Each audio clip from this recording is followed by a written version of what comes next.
All right, go. All right, here we go. What's up, everybody? Welcome back to the G&D Sports Podcast. I'm joined here with my boy Drew. What's poppin'? Other boy OC the G. Hey, what's up? And today we're gonna go ahead. We got a lot to cover, guys. So we can't be fucking around like we usually do. Jesus, 15 seconds in. I know already. You guys get your shit together, okay? Last time Matt he texted me. He's like, "I'm 35 seconds in. You guys said fuck 3 times already." Who said that? My boy Matt. Shout out to Matt, dude. Thanks for watching. 35 seconds in. You got at least 35 seconds. He tuned in out after that. He's like, "Nah, that's too many F words. Yeah. That's too many F bombs." Hey, if Bill Belichick can drop F bombs in text message, dude, I could drop F bombs on this podcast. I feel like we can drop F bombs either way. Everywhere. I don't give a fuck. Nah. All right, let's get into it. I think we got a lot to cover. So today, guys, we're gonna go ahead. We're gonna go over the recap of the championship weekend.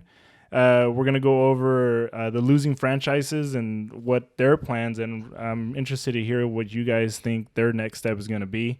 We're going to go over Jackson Mahomes and Brittney Mahomes, kind of just get into that debacle. We're going to go over Brian Flores and all the allegations, the lawsuit that he set up against the NFL. That's going to be interesting. And then the new allegations on Dan Snyder. Washington, new team, same old bullshit, right?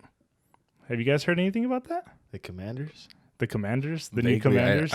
Take Commanders. I really. You said new stuff today. I didn't hear anything today. There's some new stuff work, that came out today, and it's actually... Way to do your research, man.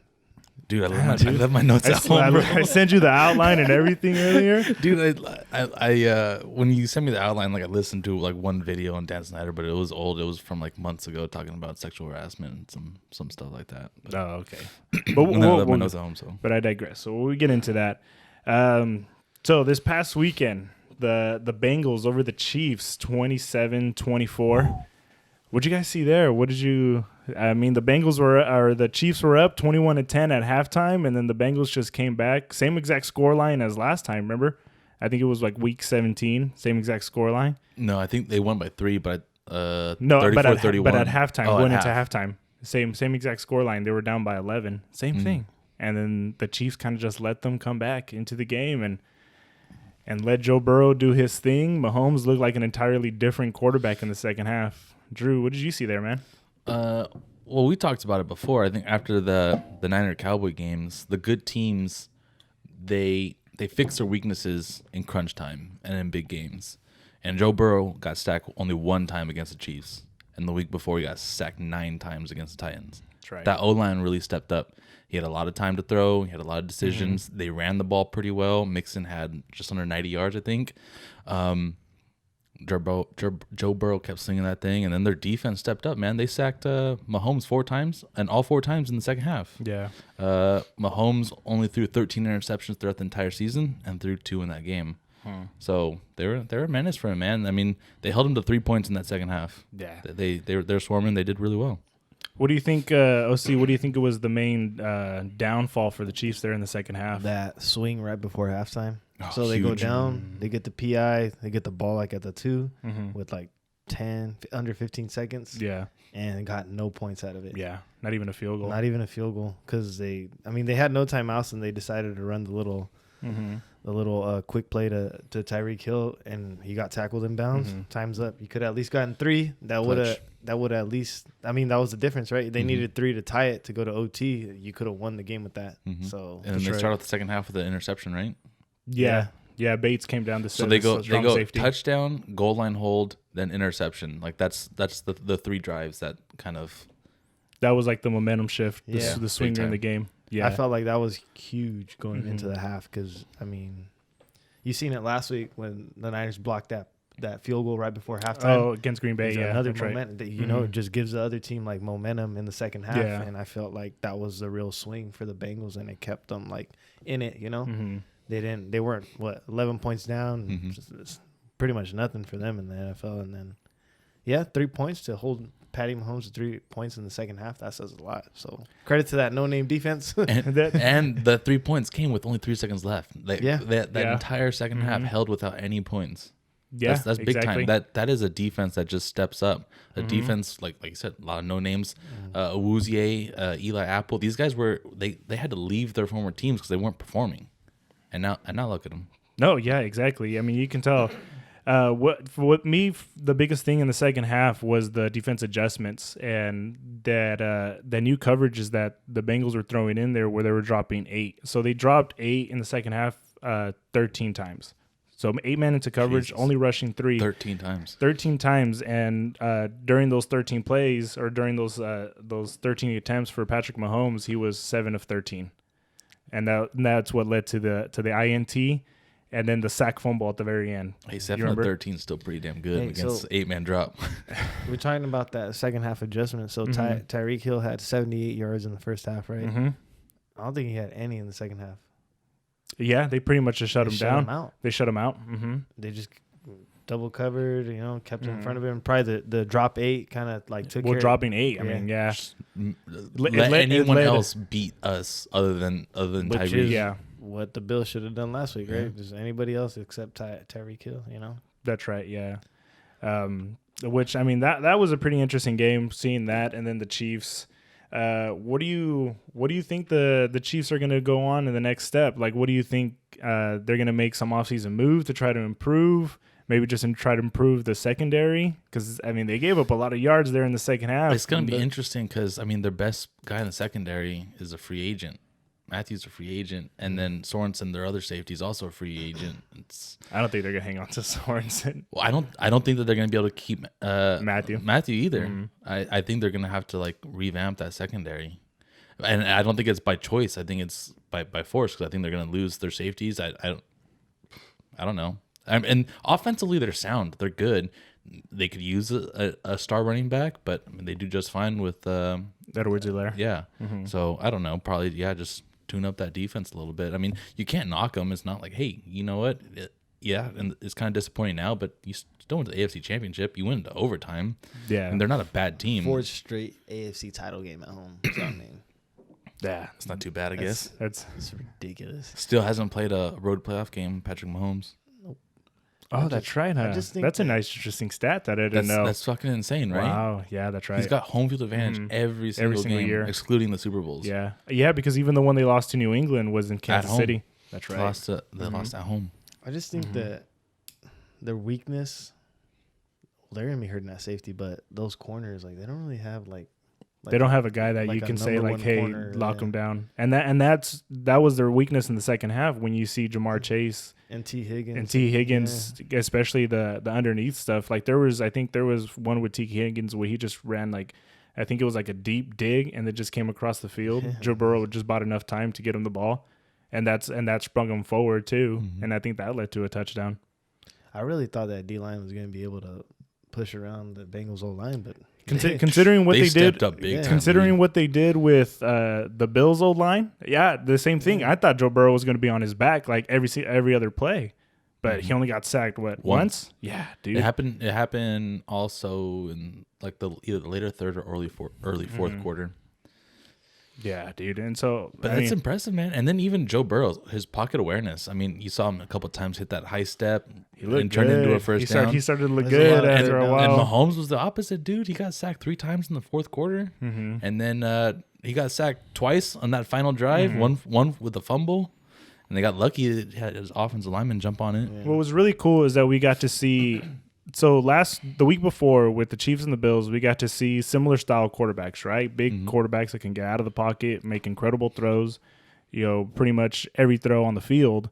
But then now we get Joe Burrow who can move, he can buy just enough time. But it's not his little niche. That was really cool is to seeing 2 styles of quarterback play in that second half where you can see there was plays where Mahomes wanted to get out of the pocket and then wanted to move around, but they were only rushing 3, but then they were containing him, right? So he's not like he kept looking for that big explosive play, and then Joe Burrow was just making those right decision throws, those tough throws. Jamar only had 54 yards. Touchdown. It wasn't a lot. He didn't go over 100, but like he took what. Shout out to Joe Burrow. I mean, for having other options, then hey, my 1's gone. Let me go to my 2. Let me go to my 3. Going down to T. Higgins. Yeah, exactly. Because he knew they were going to just try to bracket. Yeah. Jamar, and I mean, he did what he needed to do. So That's kind of the opposite of what Mahomes did, right? His one's gone, and he's forcing it to his one. He's rolling around left and right, and he's still trying to look for that big home run play. Yeah. But yeah, that's going to be interesting to see what the Chiefs do there. I think the biggest move for the Chiefs is going to find PR people for Brittney and Jackson. But we'll get into that a little bit later. I think that's we'll talk about. We'll talk about that a little bit later. But the game after that, the Rams and the Niners. I'll go ahead and I'll let you give your thoughts first, Drew. Go ahead, man. Kind of happened like what I thought would happen. Other than I thought maybe Darnold would have a little bit better game. But Stafford did well. Stafford didn't throw an interception, right?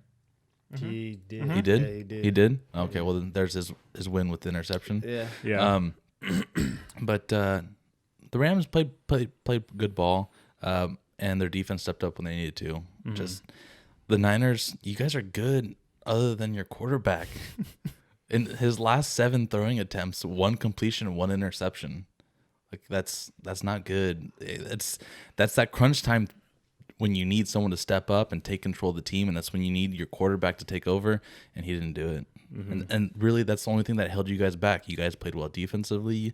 You guys ran the ball pretty well. Debo still played well. Kittle did decent, but you just didn't have a good quarterback. That's all it was. Yeah.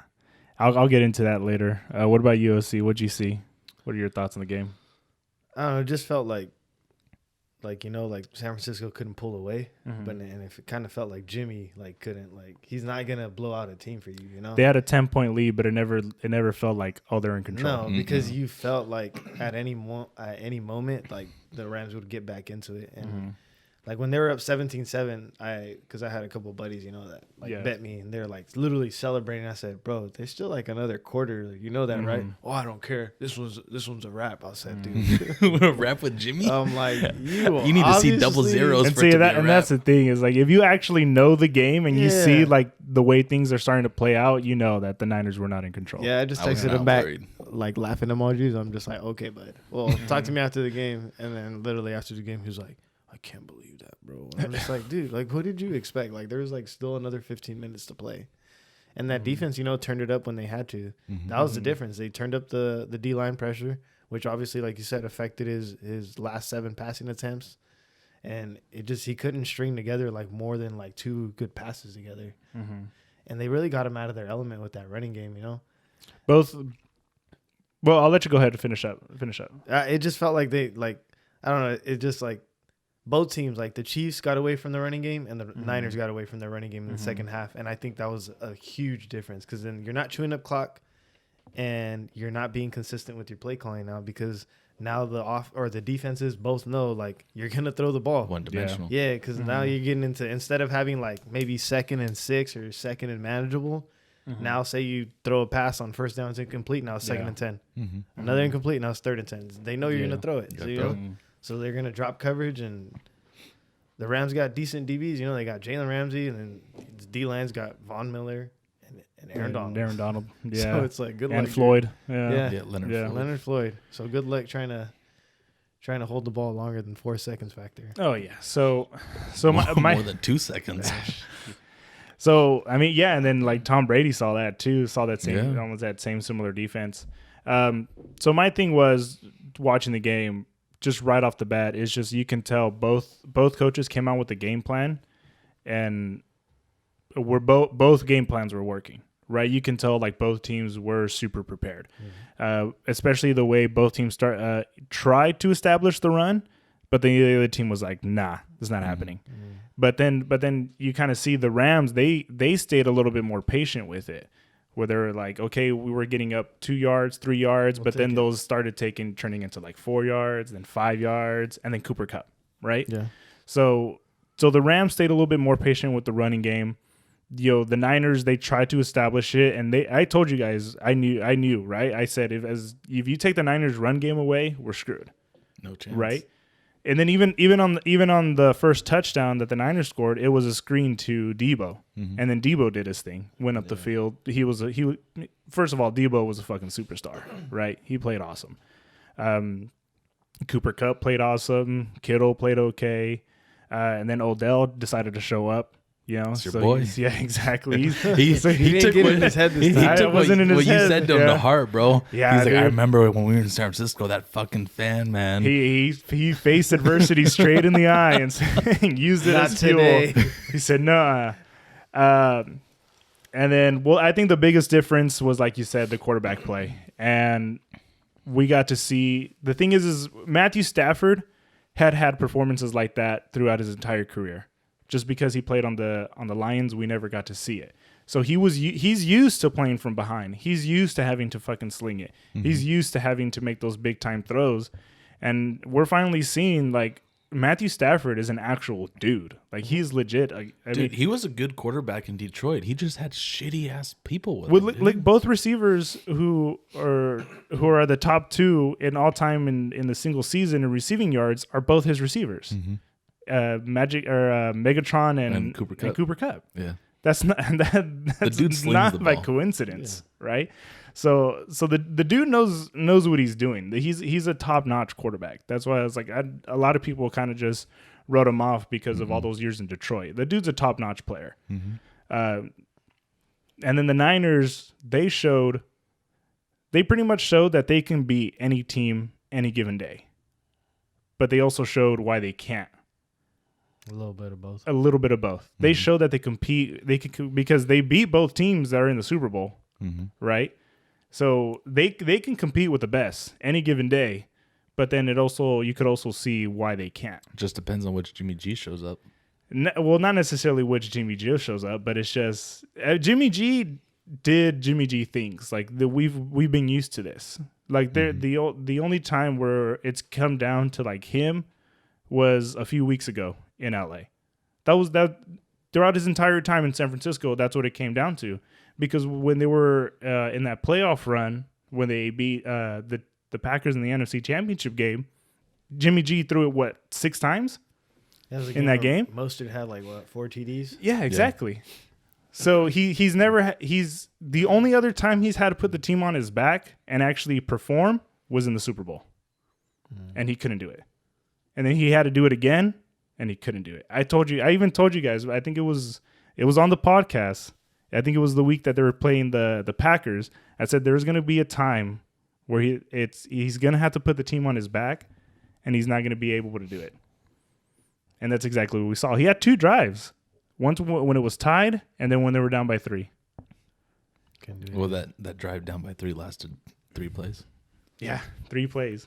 And then I understand that he had guys in his face, but it's just, and then that goes back to the decision making. It's just like, dude, just take the sack.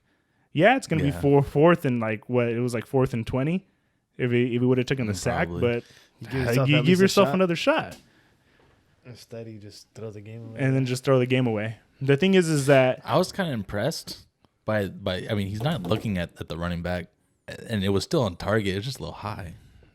It's just, I mean, he did okay to get the ball off. He looked a little more athletic than I thought he would have in some of those plays, because there were some situations where he did kind of get out of the pocket. He avoided some sacks, but then you see the ball come out and you're like, okay, that's why. So it's just he tried to do things that he's not capable of. He's not capable of making plays like Deshaun Watson, Patrick Mahomes, Josh Allen. He's got to play into his strengths, Which is handing the ball off. Just hand the ball off and then throw it to Debo on a screen, and hopefully you can find Kittle over the middle every once in a while. Give the ball to the other players. Yeah, dude. That's what he does best. He's a middle of the pack quarterback. It's just, I mean, it is what it is, And that's probably why the Niners traded all that stuff away to go after Trey Lance. I mean, there's a reason why they were in talks with Aaron Rodgers earlier this year and Matthew Stafford and Tom Brady the year before. They never trusted him. They were never comfortable. After he lost that Super Bowl, they were like, okay, we need a guy. Right? Because he hadn't been tested up into that Super Bowl. The Super Bowl, they're up by 10, kind of same situation. I think they go down by 4, and they need a touchdown to win. And then Jimmy G, I think he sails one over Emmanuel Sanders, right? Which Sanders was open by 3 and 4 Sanders yards. That would have been a touchdown. A better quarterback hits that, right? So that's my thing on Jimmy. What do you think is going to be the next step for Jimmy, Drew?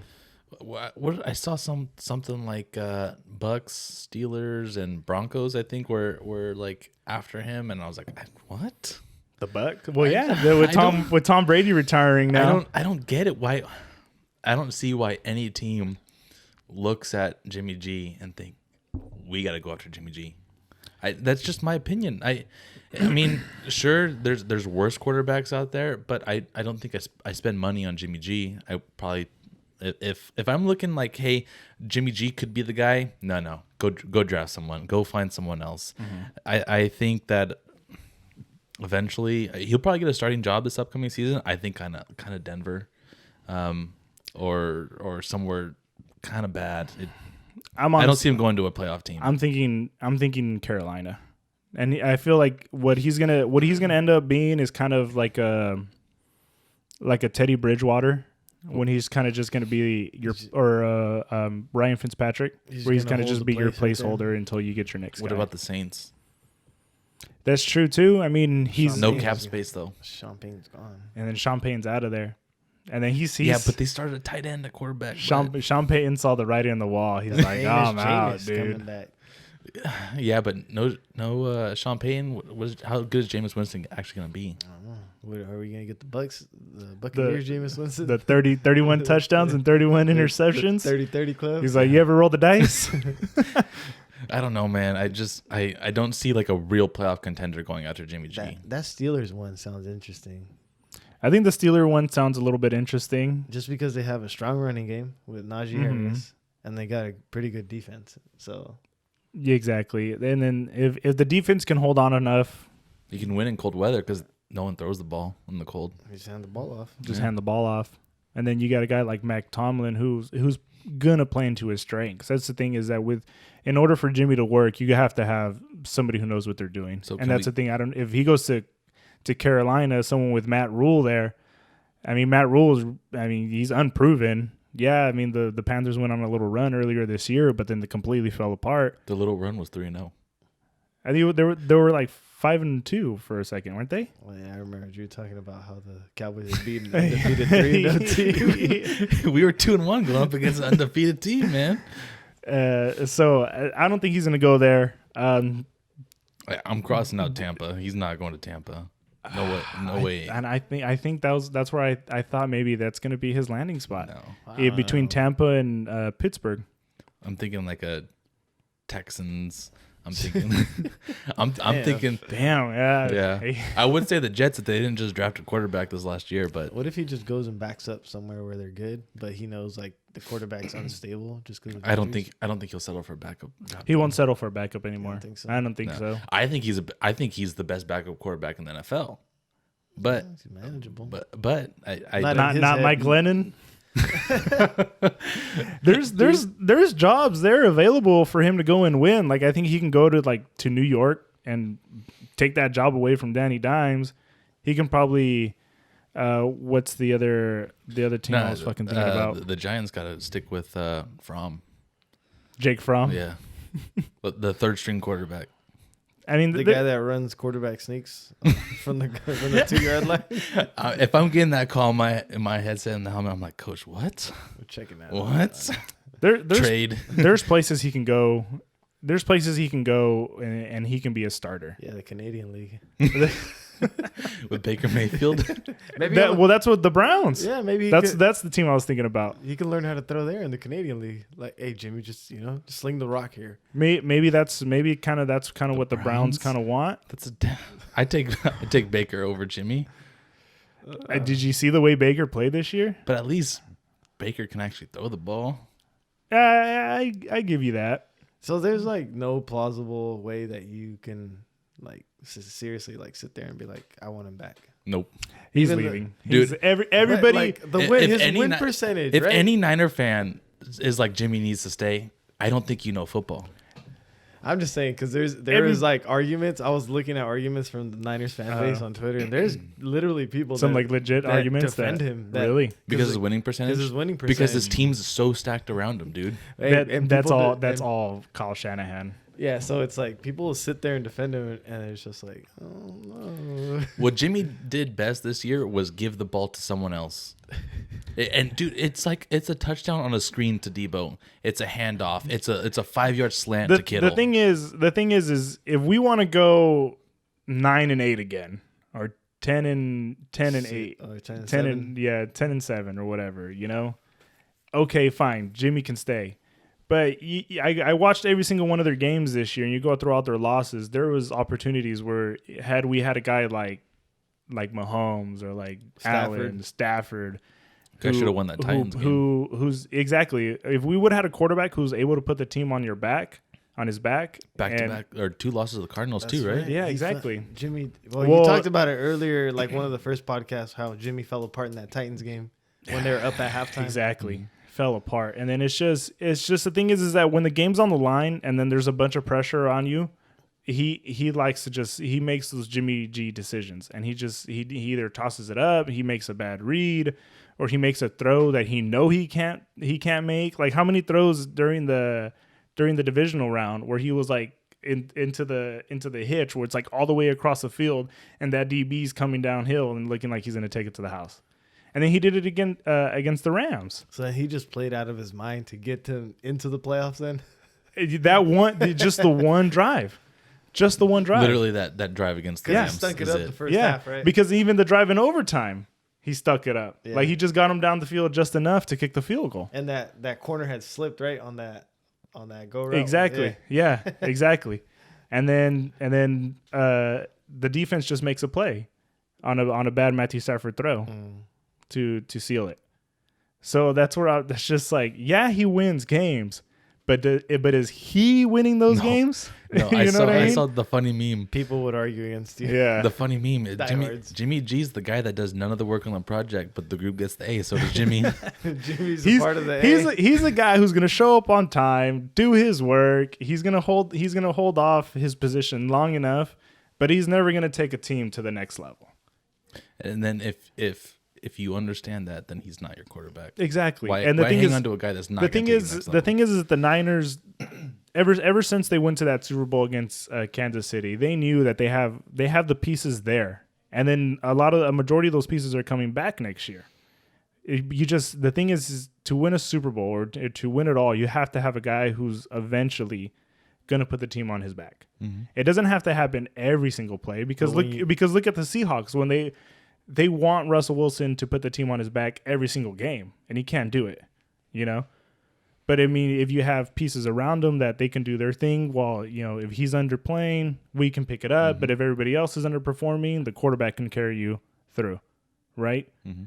And I feel like, well, that's what we have right now with the Rams, right? Everybody else is playing kind of well enough to where they don't have to always look at Stafford. But then when everybody else is playing like shit, Stafford's playing out of his mind. Mm-hmm. So it's just it can't go all on the quarterback, but it also can't go all on the team itself. You have to find a nice balance. I mean, look at Tom Brady in New England all those years. Every year that he wins MVP, they lose in the Super Bowl, right? So I'm just saying. Well, what do you think the Niners' next move should be? Would you stick with Trey? Well, you make a move? You pretty much shipped this guy to town while still being under contract, so he's out. Yeah. But I mean, if you went all in and traded all those assets to move up to what is it, third or fifth overall? Third to get your guy, then you got to let him ride now. If you guys want him that bad, Trey area, Yeah, that's what I thought was Trey area. That's what the shirt This is say. the first time I heard that. It says Trey that's what area. I thought was interesting is that they introduced him throughout the year, and he was kind of going in and out. And then I don't know, I would think it was after that Cardinals game where he hurt his knee, or he had a knee sprain after they lost to the Cardinals. I think it was like 17-14. And then they kind of just threw that out the window. And then they went all Jimmy until he got hurt. And then they asked him to come back. back. Then they asked Trey to come back. He played okay against the Texans. Beat the Texans. Yeah, I mean, it's the Texans, but hey, he had a good second half. Yeah. I mean, for a guy that like never plays, but I think the Texans. And correct me if I'm wrong. I think they had beat the Chargers the week before. Yeah. Yeah. So and then they held their own against Tennessee. Yeah, they beat Tennessee earlier in the year. Yeah, exactly. So it's not. I mean, maybe I was wrong by saying the Texans need Jimmy. Maybe they don't. Yeah, they got something going, something brewing over there. They got something brewing, and then Davis Mills. They get Davis Mills, but they just fired their head coach too, right? Oh, shocker. Who's another African American coach? We'll get into another topic. We'll get into that a little bit later. I don't think the night. I think in theory, like going with Trey Lance is cool, but I don't think Trey Lance is like, hey, let's go win the Super Bowl next season. You guys as a team are. Yeah. So I think you need a Super Bowl ready quarterback. If they can make a move for somebody, the thing is a lot of the quarterbacks that are going to be available, those teams are not going to want them to go to San Francisco. No. The Packers don't want Rodgers to go to San Francisco. They just knocked you out of the playoffs. You don't want them to go over there. You don't want him to go in there. You don't want Russell Wilson to go to your divisional rival. No. You know? So it's going to be tough even if they do make a move for somebody. Just bring in Fitzpatrick. I don't know. If they can just go ahead and just go, hey Lance, let's go. Let's just write it out. Let's see what you got. At this point, you have to. With all the pieces you have there, it's not all on him. Yeah, you're not asking him to do everything. Exactly. Just do what Jimmy did, right? Yeah, pretty much. And just be able to be clutch. But I mean, no big deal. Just be no clutch big deal. in the NFL. Yeah. But I mean, the Niners look more comfortable with letting Rodgers go that they have Trey, or letting Garoppolo go more than the Packers look when Rodgers said he wanted to go.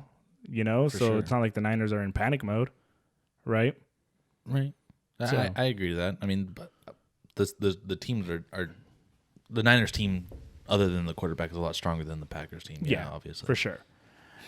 Okay, let's go ahead. Let's move on to the next thing, and then let's liven it up a little bit with this whole Jackson and Brittney Mahomes fiasco. I thought it was livened up already. Already? Are you depressed over there? A little bit, okay. you know, but I've been here before. I was there 2 weeks ago. I've been in this situation when they lost to the Giants. I think they lost in the Super Bowl to the Ravens. When was the last time you were let down? What's that feel like? What's the let down feel like? We just made it to the playoffs and then just get bounced out. That's that was OC like week 3? 5 years ago. No, that's I'll week survive. 16. They win 8 straight, or they win 7 straight, and then you got to win 2 to get in, and then you get blown out. Yeah, that's right.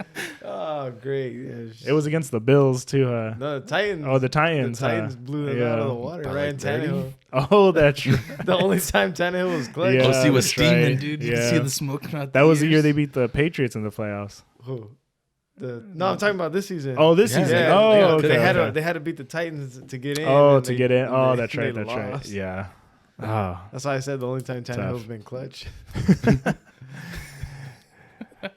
Okay, let's go ahead. Let's talk about secured himself the one Jackson and Brittney, dude. What have you got to catch us up on, Drew? Okay, so I sent you guys that video, right, of her spraying the champagne or whatnot. Yeah, over the Kansas City fans. Over the fans? Yeah. Okay. And then she like tries to defend herself. Where like, I'm tired of people coming after me for doing this or whatever. Like, we're celebrating. It's a fun time. Yeah, maybe it's fun for you, but like, I don't see any of that champagne landing on you or your rich ass friends in the booth with you. Where it's like nice and heated. Yeah, it's cold as hell outside, and you're spraying champagne on everyone. It's just like that level of arrogance, dude. So symbolic. Just like, let me piss on everybody who's underneath me. Right? And then it's just like that level of arrogance that is like, why are you like this? Because your husband or boyfriend or whatever the hell they are is good at what he does. What did you do to get there? Yeah, exactly. And this is the same thing for his brother. What did you do? What are you good at? I haven't seen any of his dances, but I heard Pat McAfee said that they're basic, like they're average, they're not that good. They're honestly, they're not even that good. You should ask my brother if he the TikTok connoisseur. So I shout out Noel. Hey, what's up, Noel? That dude probably doesn't even watch our podcast. Well, shout him. This will be the one time he watches. He's just be like, "Hey, when do I skip ahead to where you guys talk about me?" Yeah, we'll give him the time code. Tell him 34 minutes in. Nah, I'm gonna tell him 2 minutes in. He's gonna have to watch the whole video. But anyway, I just think the big thing that needs to happen is Patrick Mahomes. Now that it's the offseason, needs to be like, "Hey, you two need to chill the fuck out." Like, calm down. Like, you're bringing all this like attention to us. We don't need it. Patrick Mahomes doesn't need it. He's a great quarterback, and there's like a little asterisk next to his name right now. He's great, but you remember what his brother did? You remember what his girlfriend or his wife does? Yeah. It's like, what is that? Oh yeah. what, you in class right now? No, NBCSN. Oh. Yeah. Yeah, man. I don't know. It's just they have such big heads, and they're so arrogant, and they believe that they're above everyone else just because their brother and their husband's good at what they do. Right. You don't see Mahomes, the guy that's actually out there getting paid to do what he does, doing shit like that. And that's the thing. Like, for the most part, everybody likes, Patrick Mahomes, right? Everybody kind of feels okay with him being like the face of the franchise. Sure. Like, because even Tom Brady had his haters, right? Like, probably a majority of the NFL kind of just hated him because of a little bit of the arrogance, No, because maybe. he's good at what he does. And then also, it's also part of it. But like someone like Peyton Manning, everybody liked Peyton Manning, right? Yeah. And then Peyton Manning was the face of the franchise for years. Yeah, but if you notice, like none of their like Peyton's like wife or Tom's wife, like they weren't like craving or asking for attention. You know, they kind of just let their husbands do what they did, you know, and just kind of sat back. Yeah. And that's why like you don't really hear Mahomes talk about this because I don't think he really cares. And He kind of brushes it off during those like, press whatever. conferences, of He's when they probably ask him about they his don't brother. do something dumb like Fuck, what did my brother do this time? Was it that was another reason probably why everybody was kind of rooting for the Bengals. Like, they were the underdogs, but nobody wants to see Jackson Mahomes doing another Super Bowl, TikTok dude. in the Super Bowl, exactly. Oh, God. Or Brittney posting something stupid on her Instagram or Twitter. And the thing is that even when you're taking shots at your own fan base, like, dude, what the fuck are you doing, right? Yeah. It's about And then did you see like she started this anti-bullying campaign, which okay, anti-bullying, that's fine, and then she made some T-shirts to raise money, and then she said like some of the proceeds were going to go to the anti-bullying fundraiser, but the T-shirts say Team Brittney, and that's just that's another narcissistic thing to do, right? Why? What? I don't know. I guess she wants people to be on Team Brittney for some reason. Don't be bullies. Be my follower. Follow me. Just all clout. Hey, everyone line up so I can spray my champagne on you because my husband's good. Oh, man, that sucks. Do you think that's kind of the downfall of kind of just marrying, I guess, your like high school sweetheart after you've like made all this money already? She don't know how to act. She don't know how to act. Right? The thing is, she didn't act like that before. No, and then just out of nowhere, She started hanging out with Jackson too much, I guess. the money How old changes. is The that money dude? changes people. Jackson's he's like 22. Mahomes is like 24, What? 25. Yeah. He's younger. Yeah. No, I thought this dude was like 18.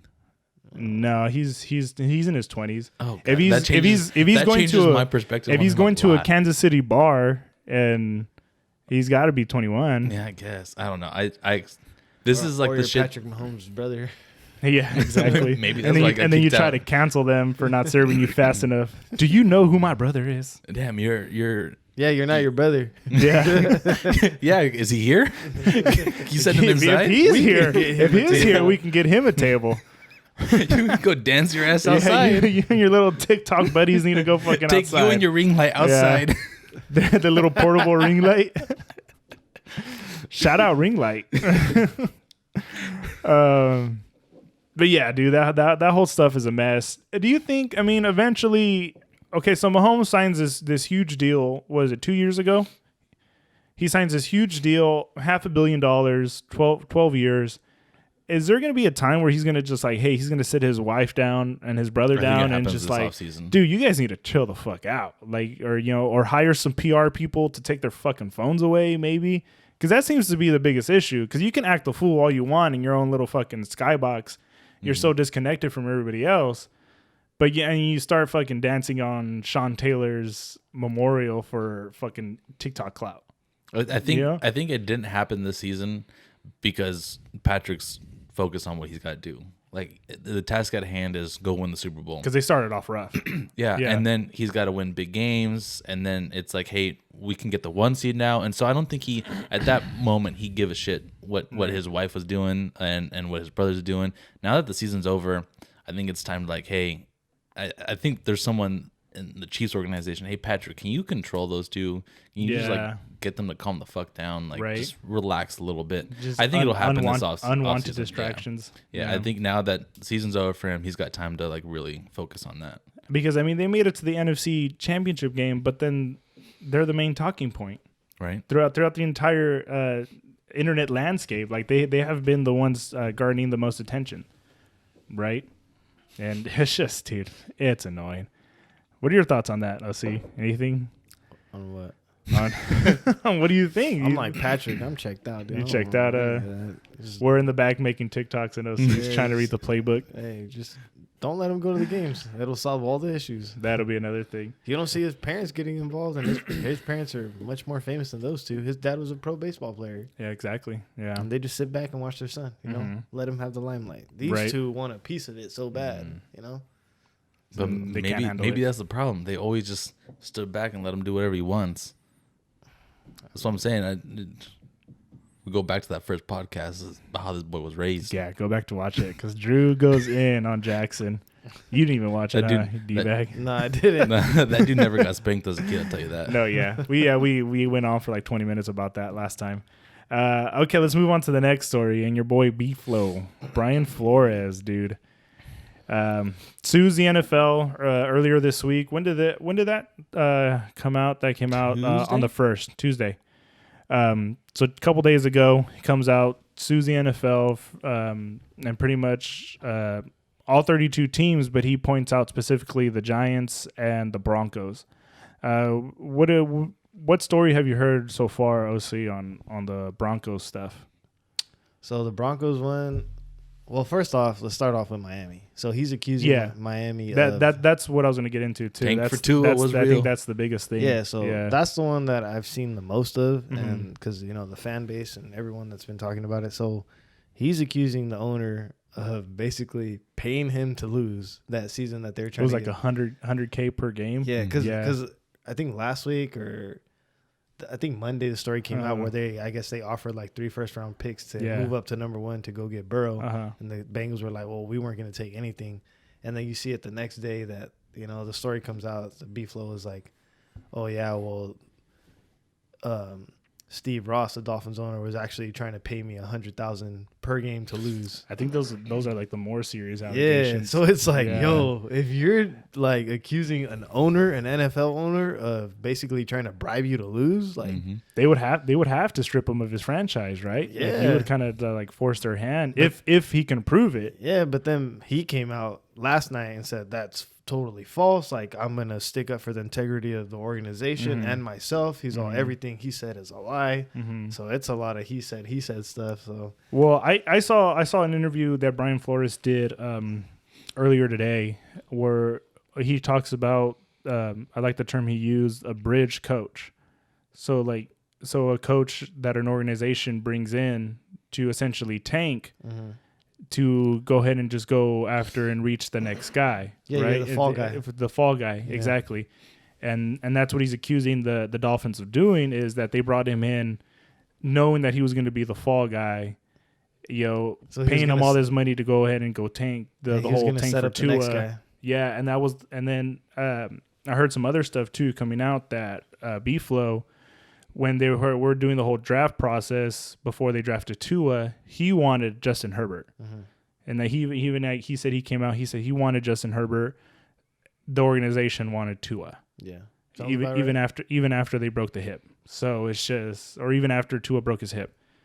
So that you kind of have to look back at that and kind of just see like he was brought in to be the fault guy. He does a lot better job than you expect. Yeah, and then it pisses off the owner, it pisses off the organization, and then you fire him. Because we were sitting here, we were all surprised that he got fired. Yeah. Right? 2 winning seasons in a row, and you get fired. And then we thought he was the best candidate available for head coaching jobs. Yeah. Which very but interesting. Again, like, remember I said the first podcast that we did about it, like after they fired him, like there was a lot of stuff behind the scenes that you didn't see. There was a lot of like miscommunication or guys that didn't want to get along with him, but it's because he was basically the fall guy. They didn't want him to be there. It's like, yeah, it's like everybody else knew, like they knew his fate. Like Yeah. you're probably here a little bit longer than And he you're was supposed winning, to be, you know? and then winning. And it's just like, okay, how bad of a franchise like are you? right. Like it's just really like it makes you think, like, especially like being a Dolphins fan, you're just like, this is really like the pinnacle of the last, like, Ross has been the owner for like 12, 13 seasons now. They've been in the playoffs like once in that span, maybe twice when he first got the team. Yeah. But it's just like, if this is the biggest like story you have as an owner, like, just, Hey, you Sell. better. Dan Snyder 2.0. If the allegations are true, I mean, the sexual like allegations. Well, like, yeah, that's serious that's stuff. something But else, like, yeah. but like, I don't know about that. Which we'll get into if later. you're like paying a coach to like lose though, like that, like I don't think, how can you be like, how can you own a franchise? You know, Yeah. if you're actually paying your coach to try to lose. Well, that brings me to the Texans head coach from last year. Now it's kind of, was he the bridge guy? David you know? Culley? Exactly. You know, and we know with all the Deshaun Watson stuff that came out, that owner doesn't look like he's the most morally sound guy on the planet. So You give a it's guy just- one season, like, come on. exactly. But it's just like, leading into like the lawsuit now that he's filed, and with the owners of the NFL or these team owners. I mean, does this kind of open up a can of worms, do you think? Like, do you think now, like, hey, like, just like in the NFL, like when they were talking about Bill Belichick cheating, it's like, hey, everybody else cheats. We're just the only ones that got caught, right? Mm-hmm.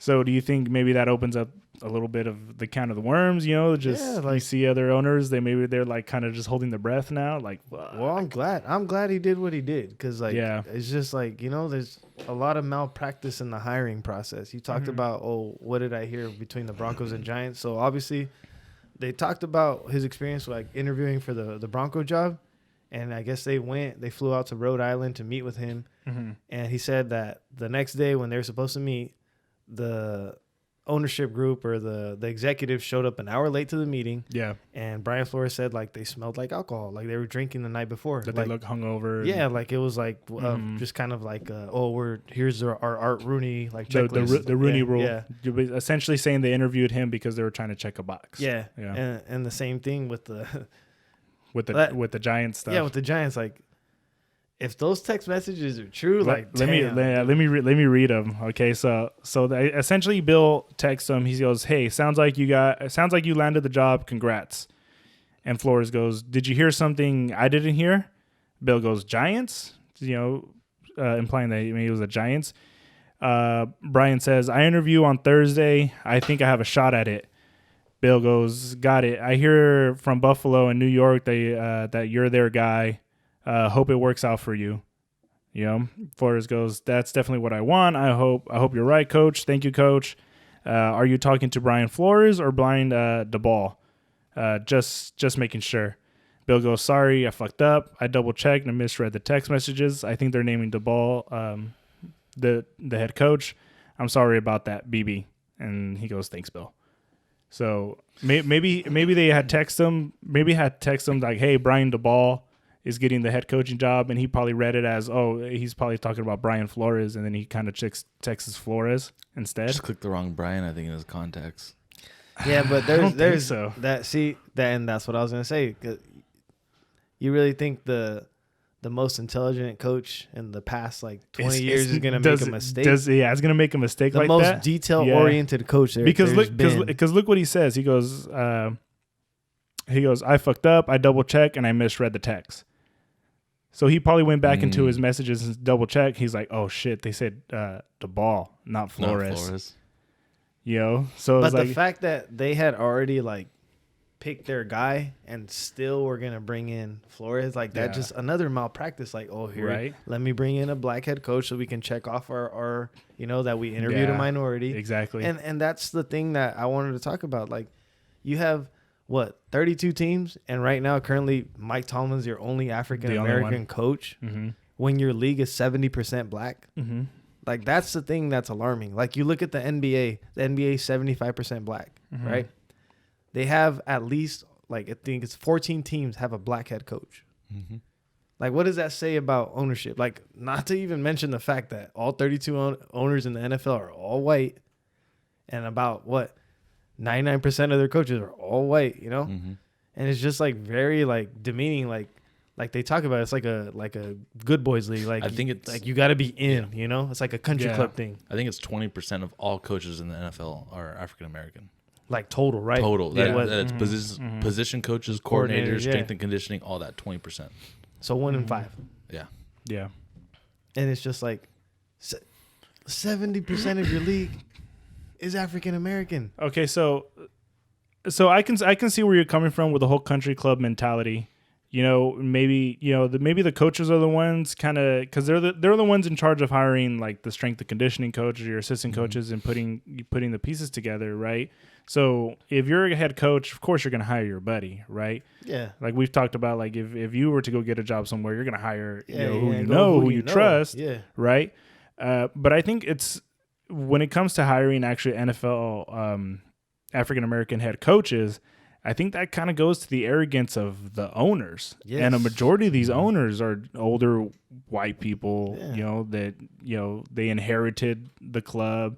I think the last one to actually buy the club was Jerry Jones, right? Where he actually went out and he bought the club instead of inherited it.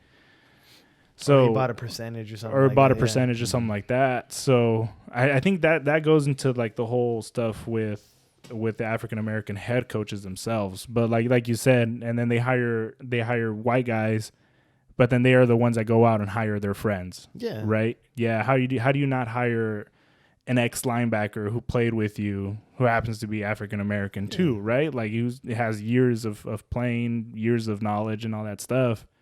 How was he underqualified compared to another white guy, Well, yeah, it's like you see like these coordinators or these quarterback coaches or these offensive gurus, like, oh, they were like under the guidance of Sean McVay, or they were under Mike Shanahan or something, like for so many years. Mm-hmm. But then you got like an ex NFL vet that played like 15 years, and this guy's got to go run and get coffee for everybody. Right. It's like, bro, like just because somebody like coach, I get it. You coach, you put in your 10 years, your 15, cool. But if you got an ex NFL vet that was part of game planning, and a part of like really good defensive teams, like how do you not take into consideration like he can actually like coordinate? Right. It shouldn't just be, oh well, I'm gonna hire this guy because he's married to my cousin, or he's been with my dad's franchise for ever, Yeah. And it's just like, like that's why I say this, like the country club mentality, like the guys hire who they want, or their buddies, or somebody that's related to them. And that's why it kind of seems like it's just like a revolving door. Like it keeps happening. And it's funny that we talk about the Rooney rule. Well, who was Art Rooney? He was the owner of the Steelers, who have the only black head coach. Yeah. That's actually been there for 15 years. So I think aside from Bill, he's like the longest tenured coach in the league now, 15 years. So far, yeah. Bill's like been there like 25 or 22, 23 years with New England. Those are the two longest head coaches. Because other than Sean Payton, and Sean Payton's out. Yeah. Mm-hmm. It's just, I don't know. It's really like, I'm glad Brian did what he did. He might have just burned himself out of the NFL though. Probably did. Which is too bad. Because I felt like he was a really good head coach. Yeah. And it sucks because like now people aren't gonna hire him, but I hope someone does. Like I hope he doesn't get like blackballed. Blackballed, yeah, yeah. He gets the whole. But that's the thing too, is that we kind of seen the story kind of play it out already before with Kaepernick, right? Yeah. And if he gets the Kaepernick treatment, and then the NFL's got a whole mess of questions now that you got to answer. Yeah, like okay, he's accusing you guys of not hiring African American head coaches, but then you blackball him. Yeah, it's just like. This all this stuff, man. It's messy, And Brian Flores, he definitely risked his career to do this, but I think definitely too. I think this was the right reason to do it for sure. Well, there's like a stat too. There's like since like 2002, I think there's only been like 10 black coaches in the league hired. Yeah, in the last 20 years, and then not only hired, and then like how long do they stay at their franchises? They don't get very much time. They get like a year less than a white coach would. Right?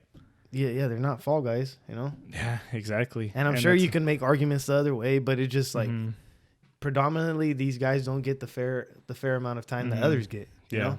Mm-hmm. It's like they keep it short with them. Yeah. And it sucks because, I mean, I think it should be about what you do on the field, which was Brian Flores was winning. Mm-hmm. And you just basically axed him out because he didn't do what you wanted to do. Yeah. Yeah. That sucks. That's honestly a city situation, but I hope somebody takes a chance and actually hires him. Maybe we see what some of these younger owners take a chance with them and just say, "Hey, dude, we'll bring you aboard." You think he joins Tomlin in Pittsburgh?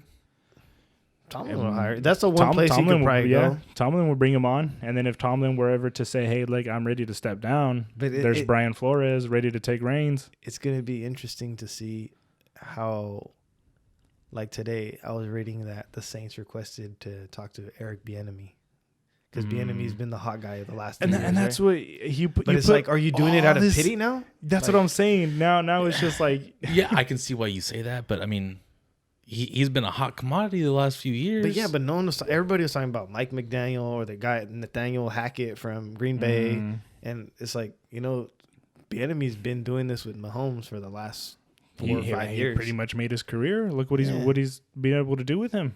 I don't. It just doesn't. And then Byron Leftwich pulls his name out of the running for the Jacksonville job. Yeah. So like now it's like, what's going on? You know? Do you think the same thing with Jim Harbaugh? Do you think he went peace? Yeah. He like leaves the NFL and then it's all on fire. He comes back and it's just like, it's like that baby. Never mind. That baby that comes running around the corner and is like, oh shit, turn around. I'm getting out of here.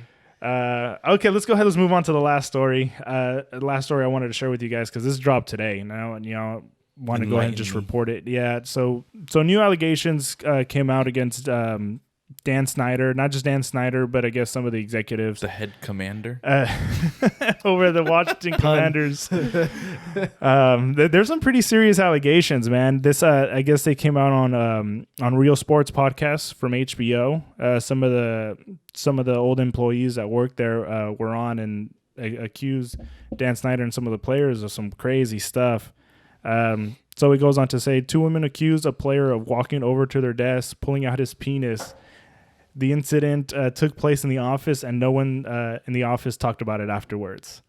But they didn't say which player it was. But I mean, that's the type of culture I guess that was over there for years. I guess it was just a player who walked up to their desk, whips it out, and then nobody says a word about it, which is very interesting. One woman claimed that she was told she could not be a scout or a member of the football operations department because her and all women would be a distraction. Ooh. Yeah. So, I mean, one woman claimed she saw a friend get groped in front of team owner Dan Snyder, who reportedly laughed after seeing the team executive grope the woman. Yeah.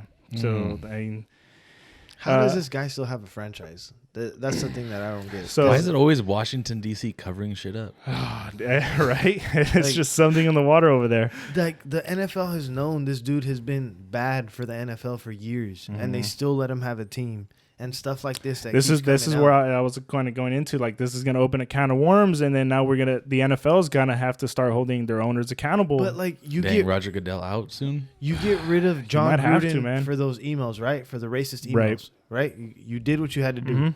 And there was stuff that was going on with this guy. Right. It's just like, you let it go. Do you have a backdoor deal, or is he your friend that you don't want to get him out of the league? Yeah. Because, I mean, how many people are you going to disrespect, or are you going to just do what they want? And just like you said, it was like that country club mentality, or like the politician mentality. Well, that's my buddy. My buddy's doing this. Just my buddy's blatantly doing let sexual harassment happen. Let me finish this up because this is the most serious one.